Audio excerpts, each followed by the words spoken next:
अस्सलामुअलैकुम वरहमतुल्लाहि वबरकातुहू।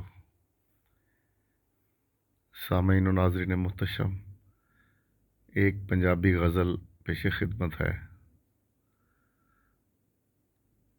ते लिखिया कि सजना हुण ते मुखड़ा साडे वल कर दे, सजना हुण ते मुखड़ा साडे वल कर दे, साडा सब तो वड्डा मसला हल कर दे। ते फेर के पासा जद भी कोलों लंघना है, फेर के पासा जद भी कोलों लंघना है, वेखण वाले लोकी हस के गल करदे।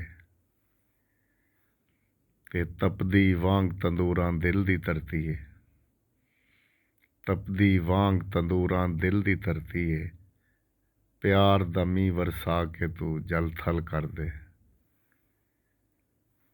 ते चार चफेरियों वैरियां घेरा पाया है, चार चफेरियों वैरियां घेरा पाया है, इक्को साडे यार नूं साडे अल कर दे।